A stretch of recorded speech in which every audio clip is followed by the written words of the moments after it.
Necesito contar. Así que se puede de ahí.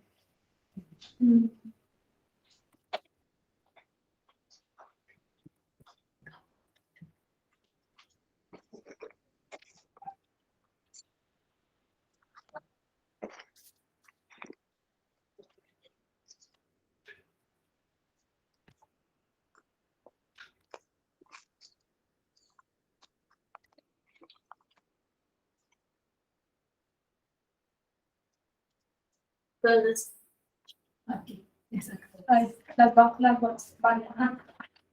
La ansiedad, digamos que se divide en grandes como partes. Entonces, la primera es un trastorno de estrés postraumático que vamos a tener y ya vamos a ver cuáles son las sintomatologías. En el otro lado vamos a tener el trastorno obsesivo compulsivo y la ansiedad en sí se va a dividir en que si me dan episodios de ansiedad en sí o si me dan ya la ansiedad, pues digamos generalizada de manera constante, ¿sí? Cuando yo tengo episodios pueden ser esporádicos o pueden ser continuos.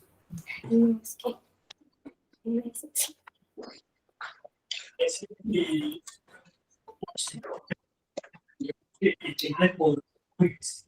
de orientar y de también tener como la usuario, observarnos a todos y a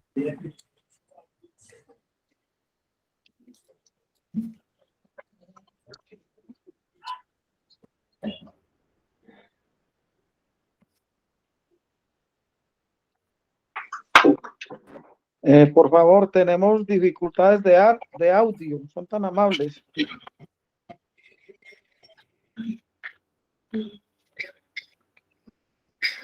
Regálenme un segundito. Que no sé.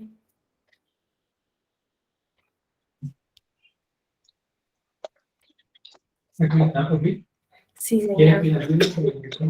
Bueno, muchas gracias.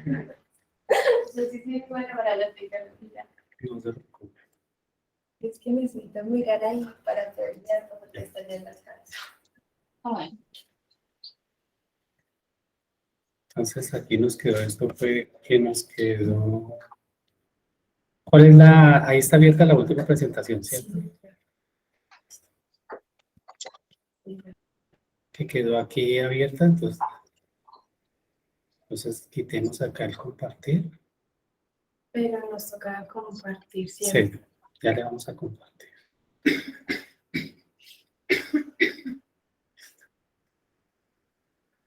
¿Esta es la que está compartiendo?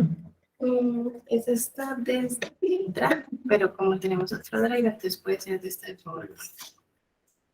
Porque la puso acá. Parece que al final me llegaron el dato.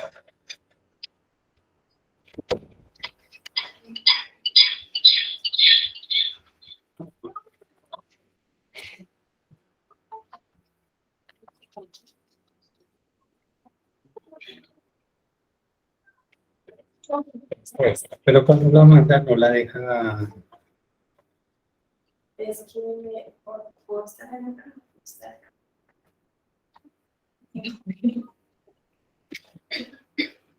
no, bueno, es porque estoy pensando en la preocupada. Que te sientes soy yo. Pero esa presentación lo guarda. Entonces ahí te tendrías que desplazar hacia. Listo. Y aquí toca proyectarla acá abajo, ¿cierto? Pero el problema está en que las personas del NIT la dejaron de ver. Sí, ya la vamos a compartir. Aquí es la presentación. No sé cuál es suceder con la tecnología. Sí. Y ahora entremos aquí al Meet y digámosle Sí. permitir. Y le dije que muy bueno. Nadie sabe, no te preocupes. Y esto. Sí.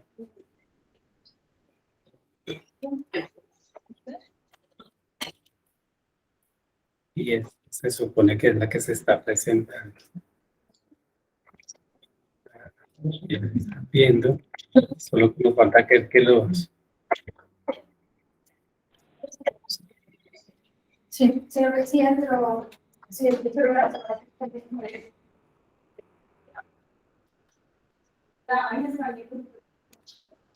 Listo. Y aquí ya están viéndola ellos y ellos ya la están viendo, ¿sí? y nosotros también. Y ya la están viendo ellos. Muchas gracias. Sí, estamos viendo. Muchas gracias.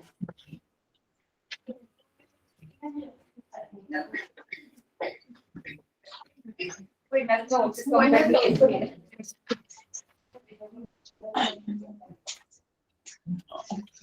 Bueno, nuevamente retomamos. Qué pena con los problemas técnicos. Muchas gracias.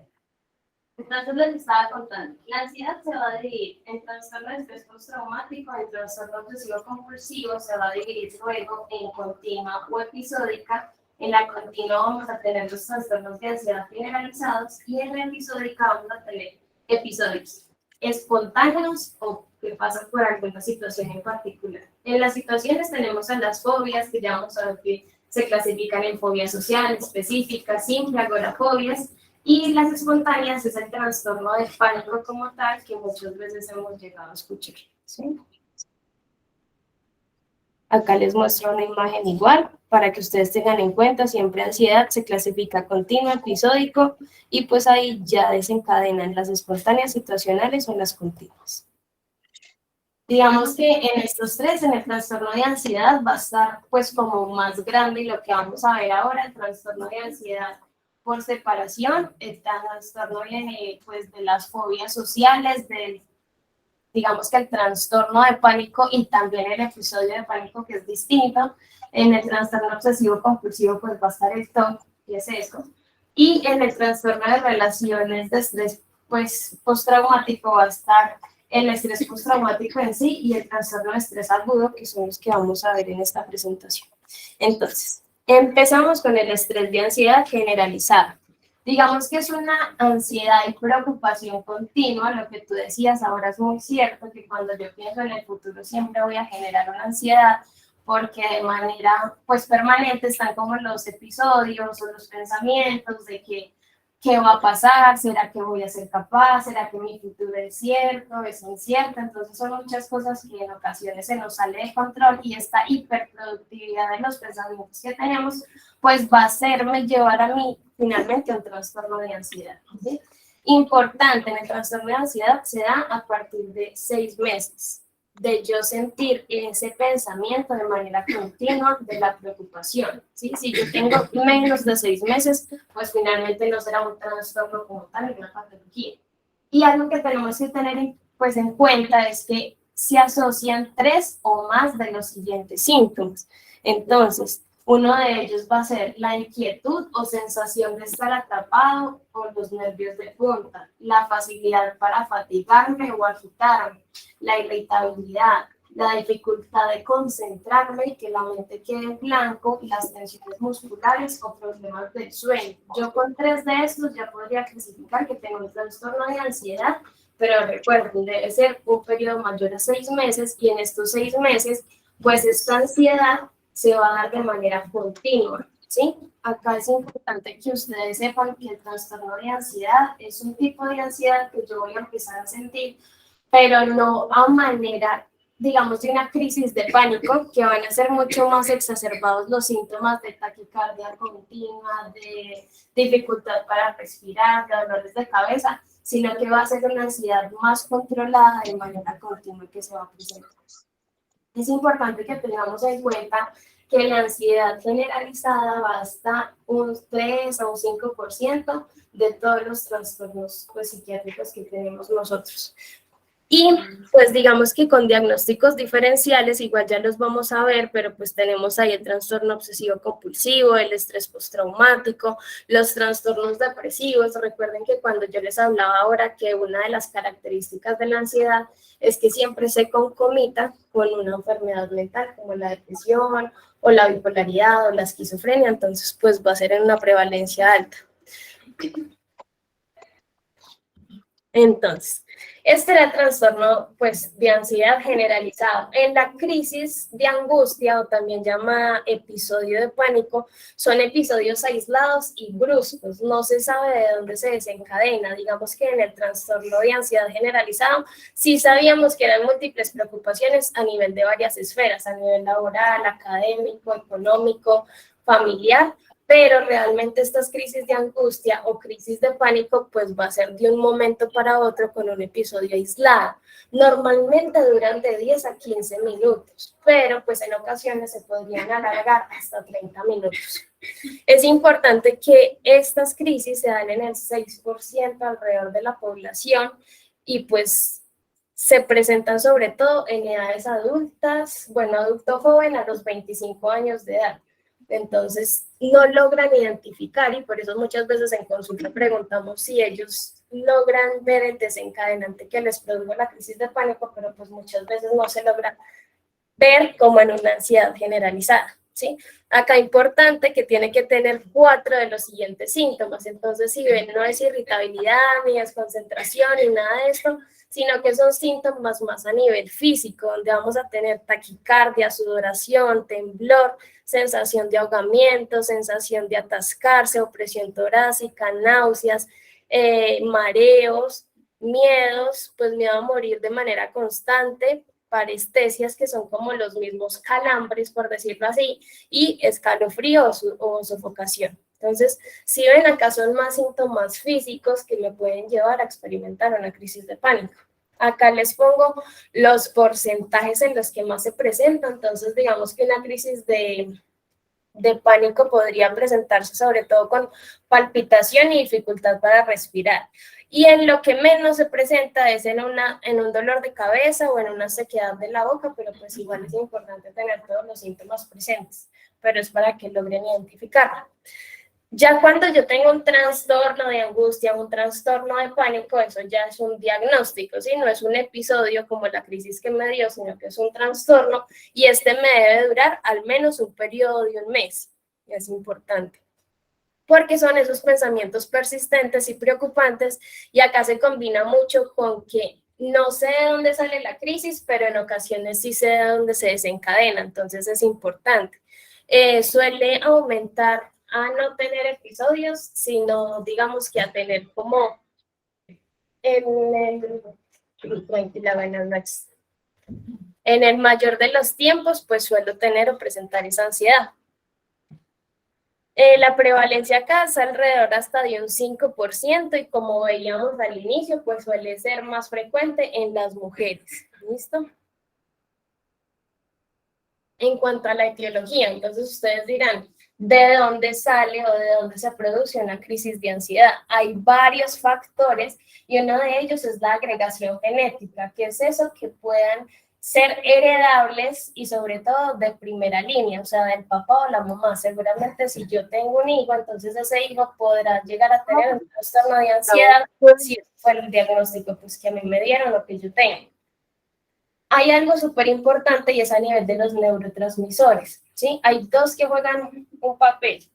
El primero es el GABA, que es el que me ayuda a mí como a limitarme en ocasiones y ante una situación no ponerme en una crisis de pánico o de ansiedad, es el que me pone la barrera. Y el otro es la serotonina, que se encarga pues de la estabilidad emocional a nivel de la felicidad. ¿Sí? Entonces, si hay una hipofunción en el GABA, pues va a haber una limitación en esa puerta de entrada que a mí me cierra el desborde que yo voy a presentar.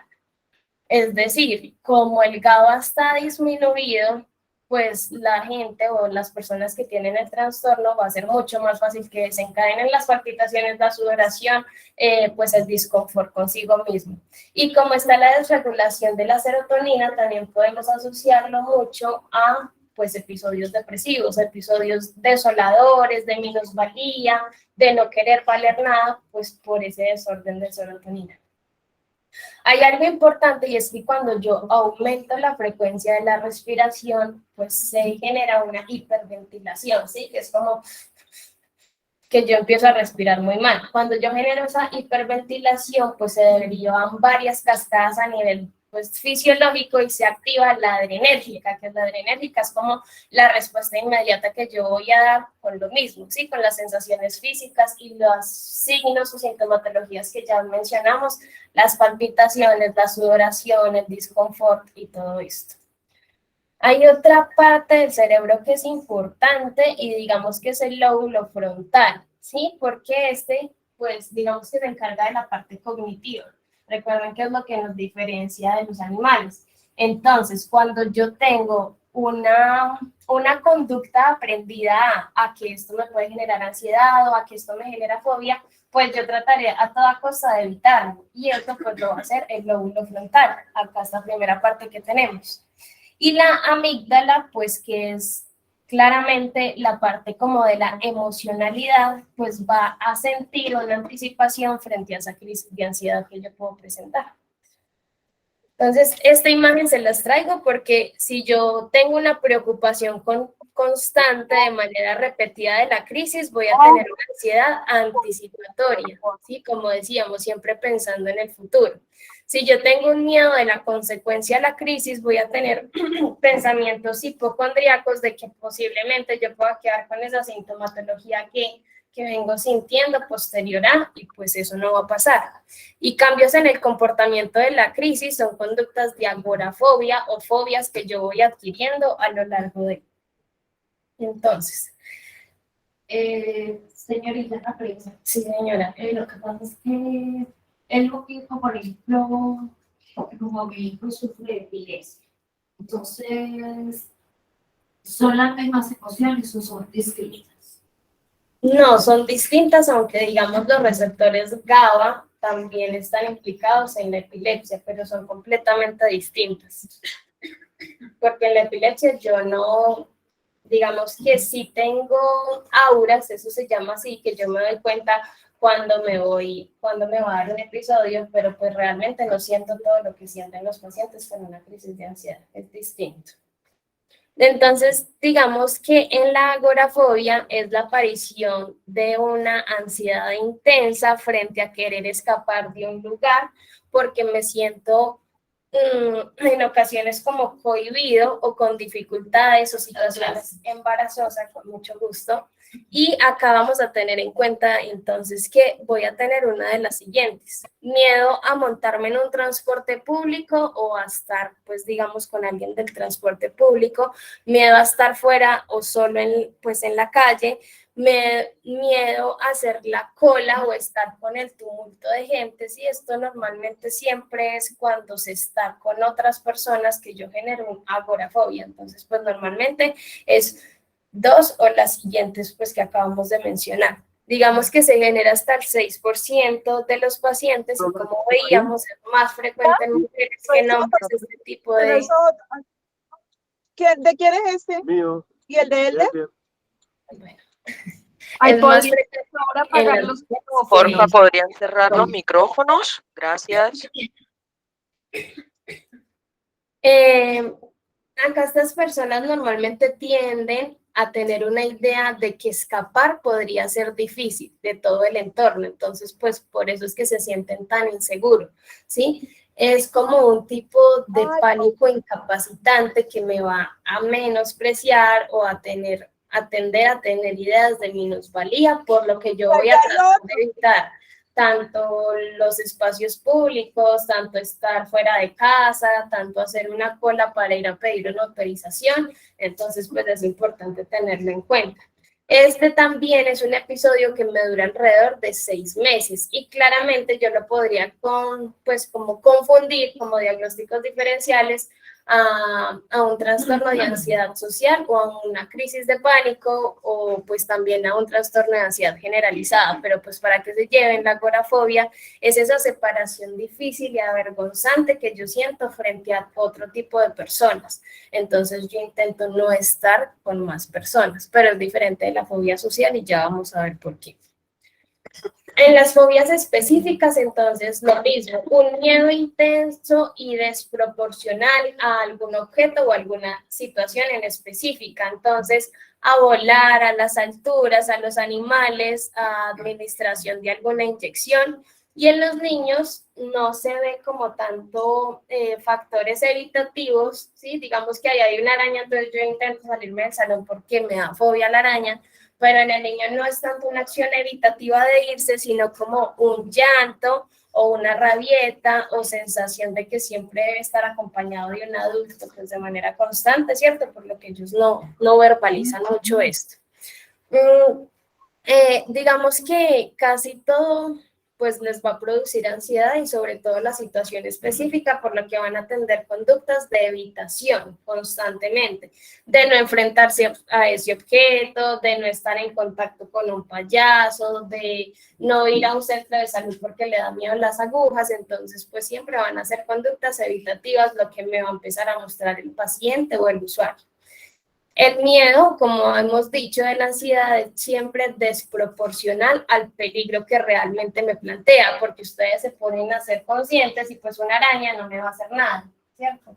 Pero pues la persona siente que realmente sí, por eso es tan desproporcional lo que va a sentir a lo que va a pasar. Y pues normalmente, como hemos venido mirando los diagnósticos, va a tener una duración de 6 meses para poder hacer un diagnóstico de un trastorno de fobia. En cuanto a la fobia social, entonces es un miedo o ansiedad intensa a situaciones sociales donde el individuo se ve expuesto. Pero entonces, ¿cuál sería la diferencia? Que se ve expuesto es frente a un examen que cree que le va a hacer, o de la crítica de la persona, o digamos que son las personas que normalmente no son capaces de hablar en público, no son capaces de sostener una conversación con alguien más, se sienten pues menos que las otras personas. Ya vamos a ver cómo se clasifica, pero esa sería la gran diferencia. Digamos que en la agorafobia yo tengo miedo a salir de casa o a estar en lugares donde yo me sienta avergonzada. Pero son pues digamos que lugares, no lugares, sino situaciones donde por otro tipo de personas, ¿sí? Entonces, siempre o casi siempre pues van a producir el miedo, lo que va a llevar a la ansiedad persistente. Nuevamente vamos a ver que son conductas evitativas, es decir, que yo no quiero estar frente a un público o para mí. Y va a ser desproporcional lo que yo siento a lo que realmente me podría pasar, porque pues me podrían retroalimentar ustedes de que yo no expuse de la mejor manera, pero pues no me va a pasar nada más a la muerte o a este tipo de cosas. Que vayan a la ansiedad es un miedo desproporcional. No, disculpe, Entonces, ¿podría por favor? Que no puedo escuchar absolutamente nada. Ustedes lo pueden desactivar. Si la persona no lo hace, ustedes lo pueden desactivar.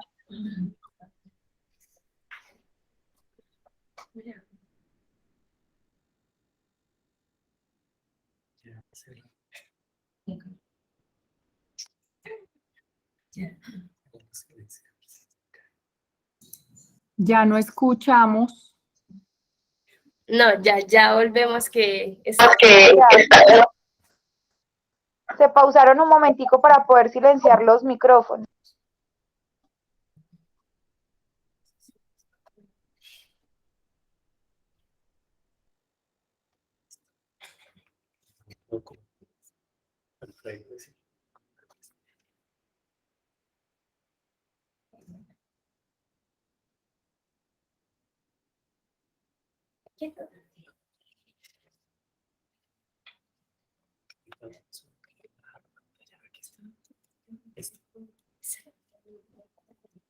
Entonces, muchas gracias. La clasificación de la fobia social se va a hacer en 4 tipos. Entonces, de interacción social frente a hablar con desconocidos, frente a acudir a una fiesta, tener una primera cita. Entonces, eso va a ser siempre la interacción social. El miedo a.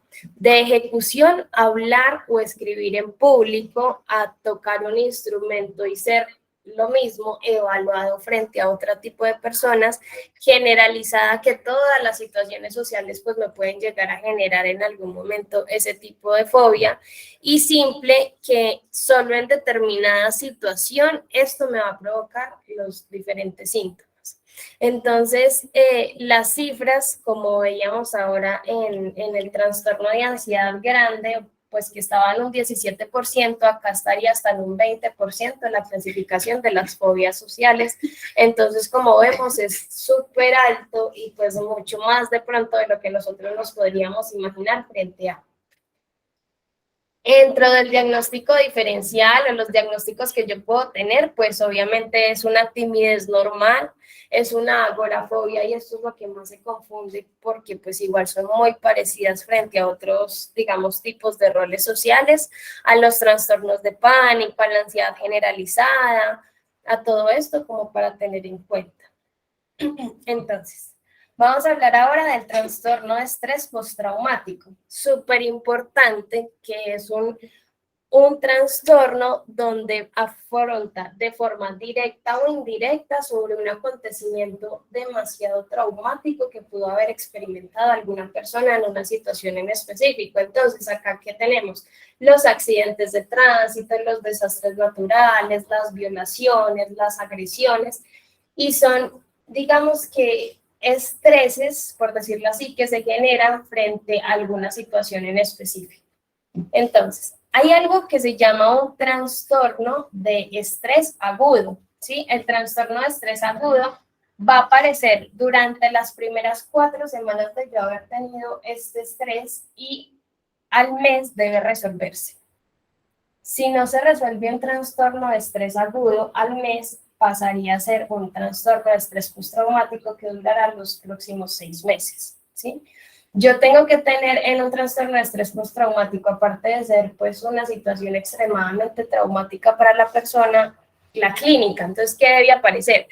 Deben haber flashbacks, que son esos recuerdos inconscientes que la persona trae a colación frente a las imágenes, la aparición de recuerdos intrusivos que provocan malestar, sueños o pesadillas referentes a ese suceso, embotamiento emocional, donde si yo pienso en ese trauma va a ser mucho más difícil para mí poder tener como una emoción normal, porque me voy a referir nuevamente a lo que me pasó. Síntomas de alerta, entonces, no sé, les voy a poner un ejemplo. En una catástrofe natural, si tiembla, pues claramente yo me voy a alertar cuando empieza a temblar todo, porque en algunas ocasiones estuve en armero, entonces se cayó todo, ¿sí? Entonces las personas siempre van a estar muy alertas de lo que pueda pasar, y lo que hablábamos que son como la constante de estos trastornos de ansiedad es la evitación. Yo voy a tratar de evitar estar pues en una catástrofe natural, estar en un carro, si me pasó el accidente en un carro o en una moto, pues porque claramente esto me trae todo el tipo de recuerdos. El estrés postraumático es uno de los trastornos de ansiedad que más se presenta, y digamos que se hace referencia a que está alrededor del 8%. En las catástrofes pueden durar hasta en el 15% de todas las personas que tienen una catástrofe, pero en la agresión sexual, pues sea violenta o solo sean tocamientos, pueden llegar hasta en un 80%, que claramente es demasiado alto. Las personas se recuperan, y por eso pasan, o muchas veces hemos pasado por trastornos de estrés agudos, ¿sí? Que nos llegan a ser postraumáticos por 6 meses, sino que son agudos y resuelven en el primer mes. Y la mayoría de estas personas se recuperan con terapia, y el 10% de estas personas o empeoran o definitivamente pues no mejoran. Entonces, para que lo tengamos en cuenta. El trastorno de, obsesivo-compulsiva, que hay que tener esas dos claridades. Una cosa es la obsesión y la otra cosa es la compulsión. Entonces, en la obsesión, ¿qué vamos a tener? Pensamientos de impulso de manera constante, ideas irracionales, ideas intrusivas y que no deseamos. El sujeto intenta ignorar estas ideas o suprimirlas de su cabeza, pero no es capaz. Entonces, una idea que esa silla esté allá sola y que yo necesite sacar la silla, y que de manera constante mi pensamiento me esté diciendo, saque la silla, yo intento mirar por otro lado, pero sigo con el pensamiento obsesivo de que debo sacar la silla. Cuando tengo esto organizado, entonces yo tengo el pensamiento de que debo hacer esto, ¿sí? De que debe estar organizado. Esas son obsesiones de pensamiento.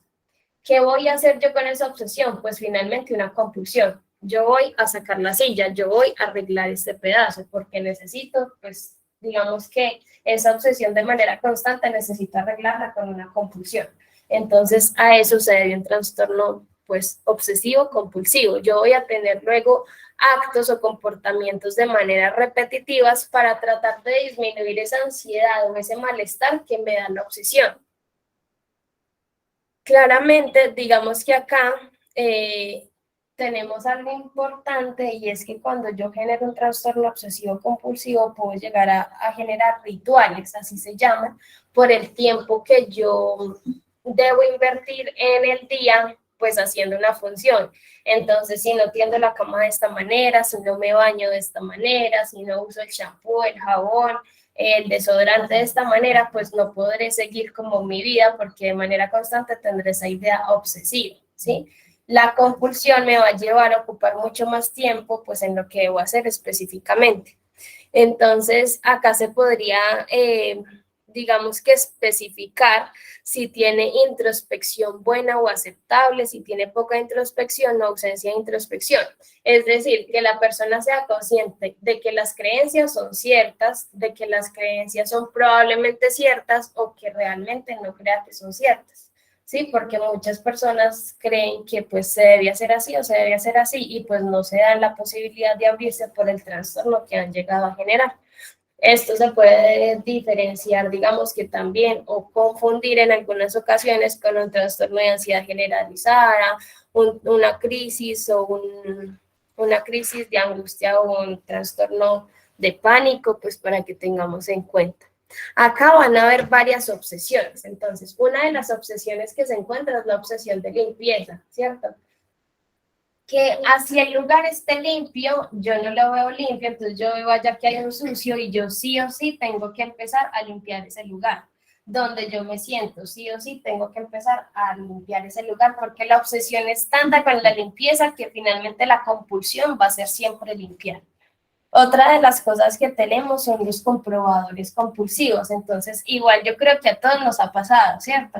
Que no sabemos si cerramos la puerta de la casa, la puerta del carro, si cerramos la estufa o no la cerramos. Eso no me va a hacer tener un trastorno, porque como ya vimos, pues hay algunos criterios que los voy a tener, pero sí es importante que estas personas se devuelven de donde estén hacia la casa para cerrar la puerta, o pues tienen que volverse al carro para mirar si está abierto o no, y pues eso me da unos comprobadores compulsivos.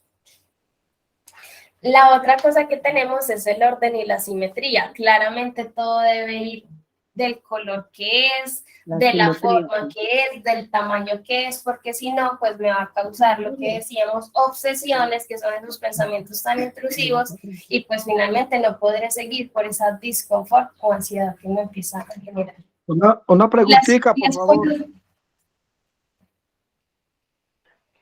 Las fobias por impulsión, digamos que es algo, no es lo más normal, pero las personas obsesivas pueden tener en algún momento pensamientos de querer hacerle daño a alguien.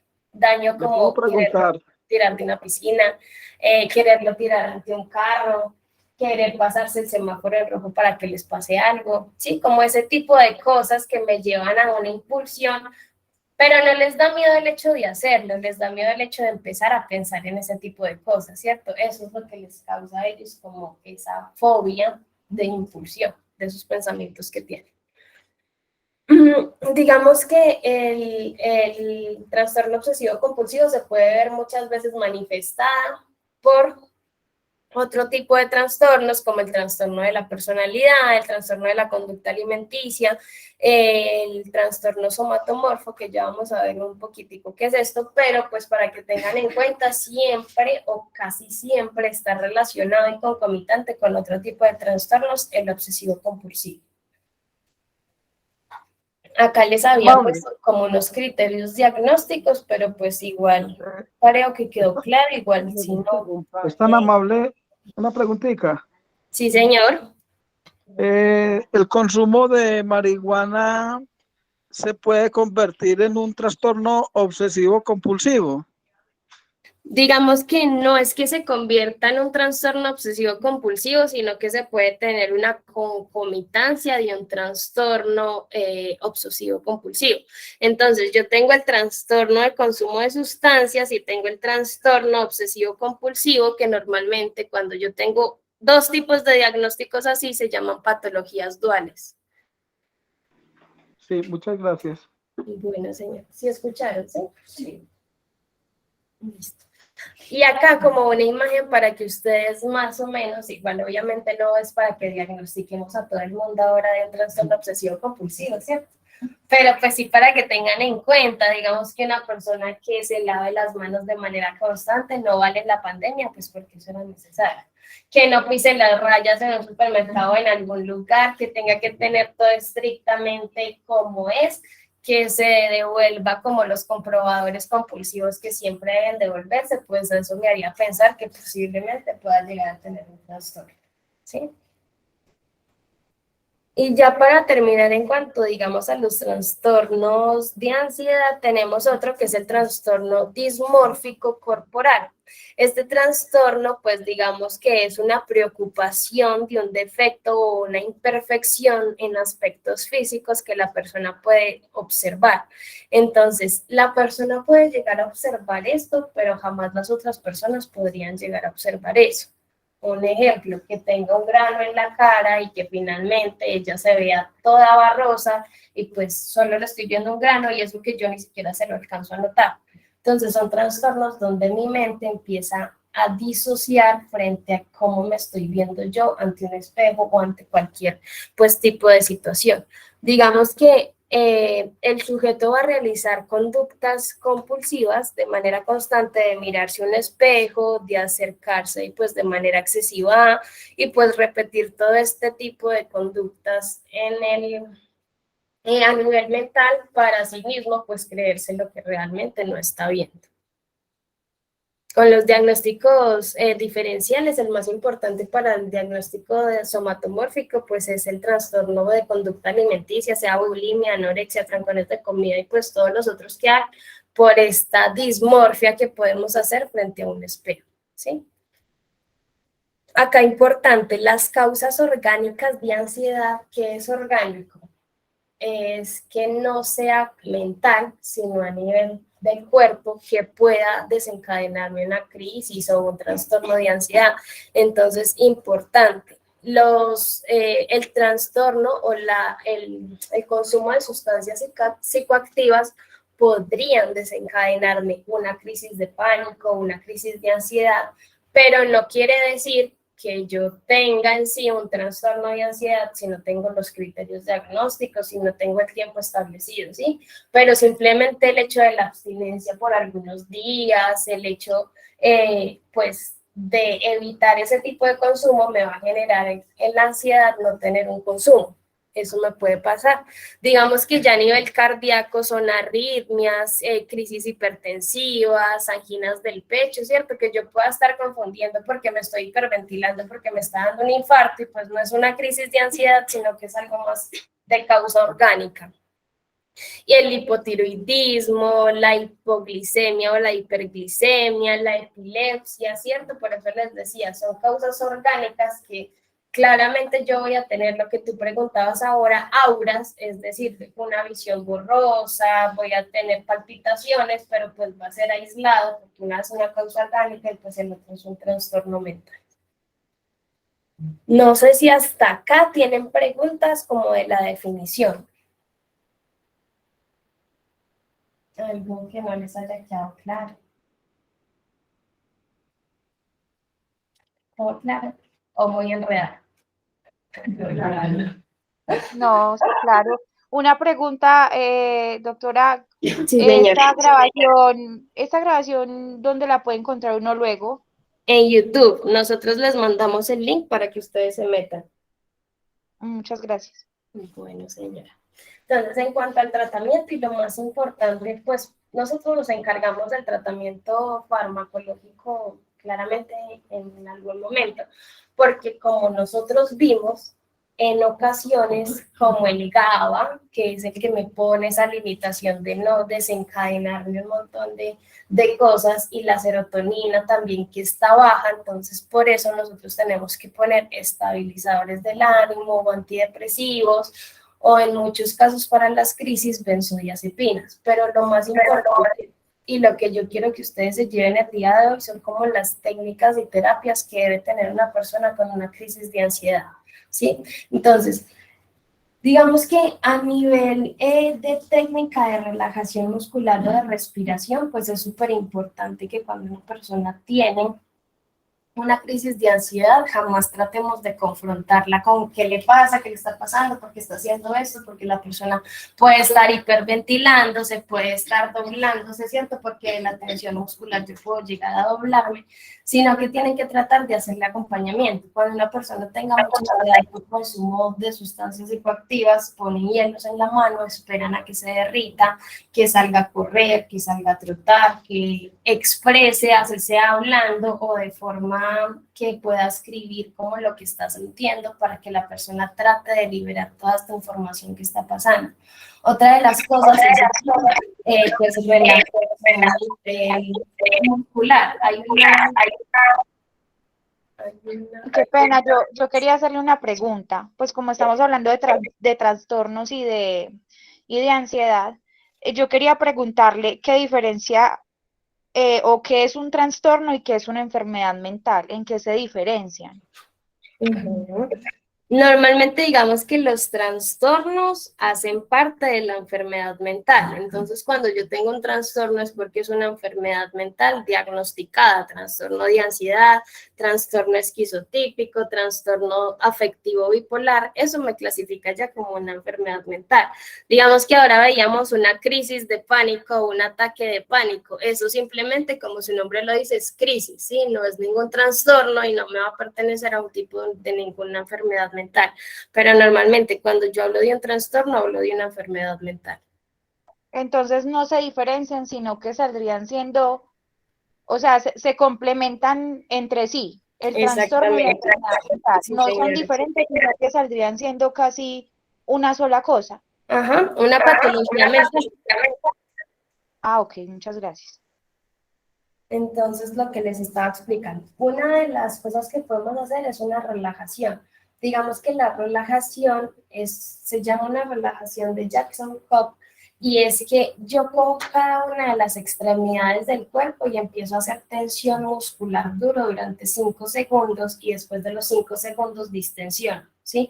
Entonces, puedo empezar desde los pies, desde pues, el gemelo, como lo conocemos, desde el muslo, desde el abdomen, no sé, desde la mano, el brazo, y pues ya también como las extremidades a empezar a tensionar y distensionar. Tensiono por 5 segundos y distensiono por otros 5 segundos. Y esto lo puedo hacer con cada una de las partes del cuerpo, con la cabeza también, cerrando los ojos y apretando duro, en la boca, y pues esto me va a llevar a que de manera pues intermitente vaya bajando esa crisis de ansiedad, ¿sí?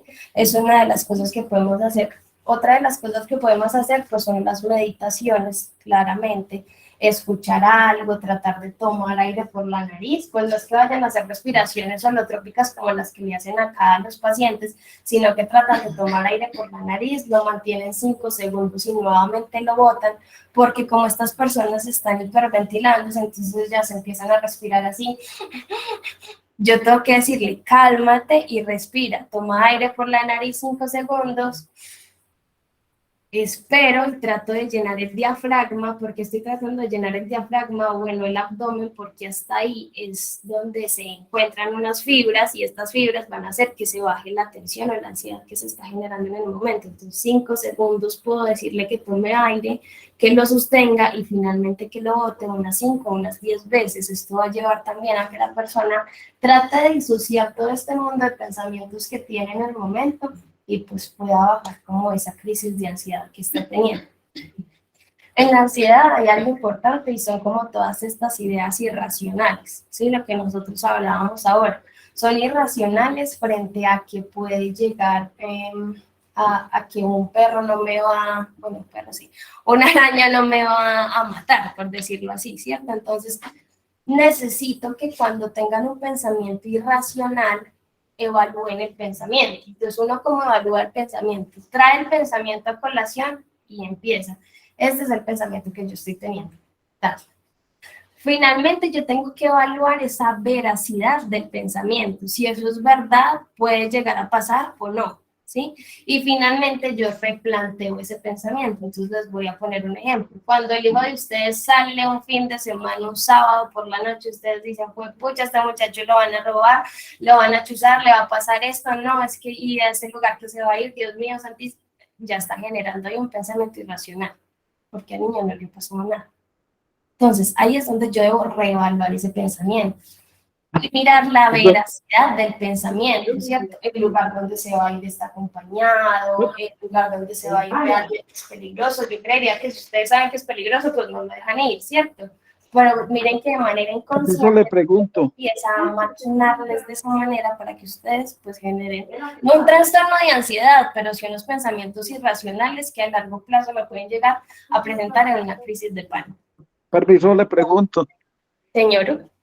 Sí, ¿cuándo y por qué se ponen violentas las personas en medio de esos trastornos? Listo, eso es una pregunta súper interesante. Digamos que estas personas como en este momento no ven salida de nada y finalmente es importante que ustedes no las confronten frente a, entonces, no sé, obviamente si llega bajo los estados de alguna sustancia, pues en ese momento no es lo más ideal confrontarlo, ¿cierto? Porque el cerebro está en una desorganización neuroquímica. Lo que yo les digo, no confrontarlos frente a una información o veracidad, porque ellos lo más fácil que van a hacer es golpear o sacar la rabia que llevan dentro, porque como decíamos ahora, como se trata de que la serotonina también está baja y la inhibición en mi cerebro está disminuida, entonces yo voy a actuar como un instinto animal, ¿cierto? Porque estamos, se dice así, pues perdón la palabra, frontalizados. Esta parte cognitiva pues de la frente, donde queda el lóbulo frontal, no tiene cognición ni está conectada con lo que realmente podría llegar a pasar. Entonces, por eso en algún momento podrían llegar a ser violentos.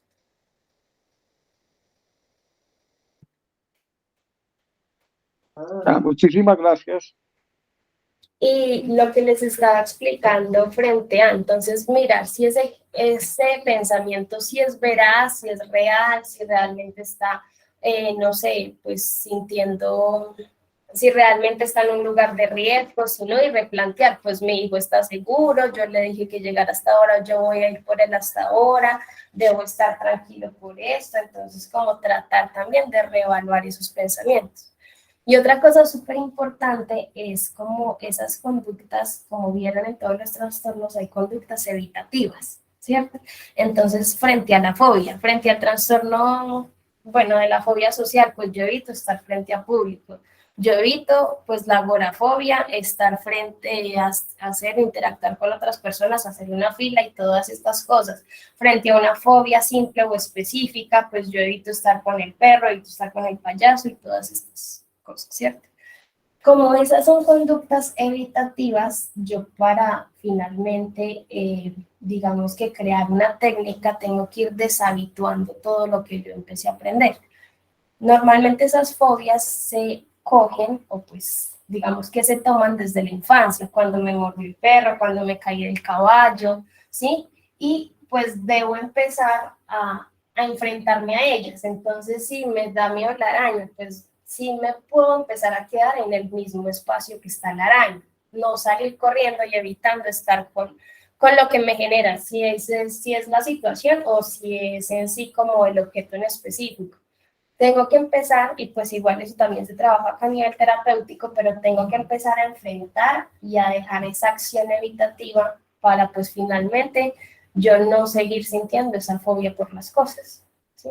Esas son 3 cosas que tienen que tener muy importante: mirar la veracidad de un comentario, pues del pensamiento que ustedes tienen, de relajaciones, de respiraciones en casa y pues finalmente de enfrentar esa fobia que se nos presenta por las situaciones o pues por los diferentes focos que puedan ser. ¿Listo? Acá pues yo les traía esto, lo que les hablé. Digamos que esto no nos compete tanto, pero pues sí se los quería mencionar.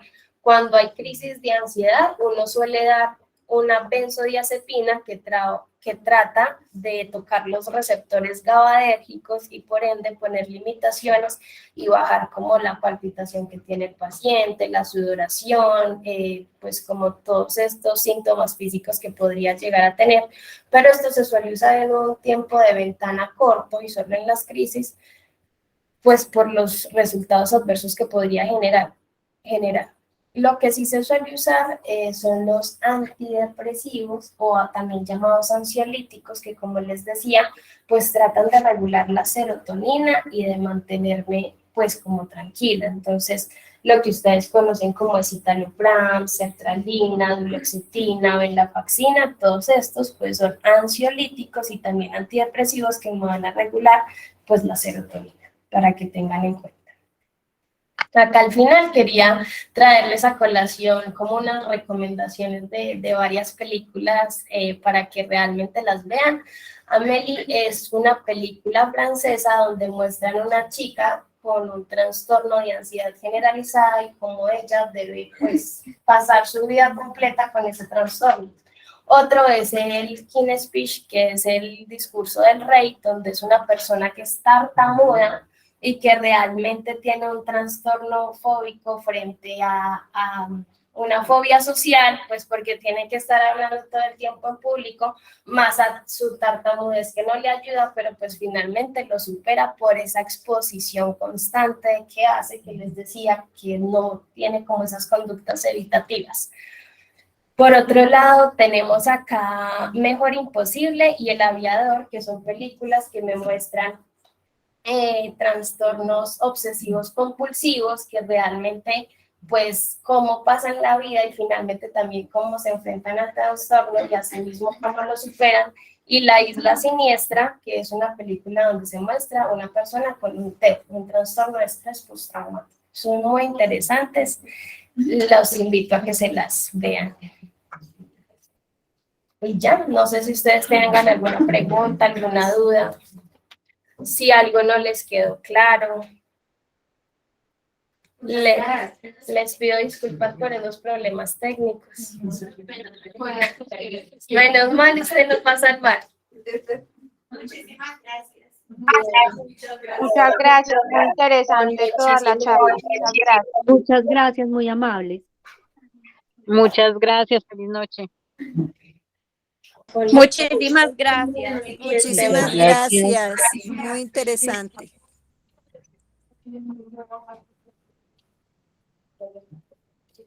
Muchas gracias.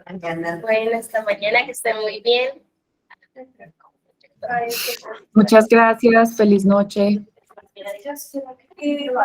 Sí.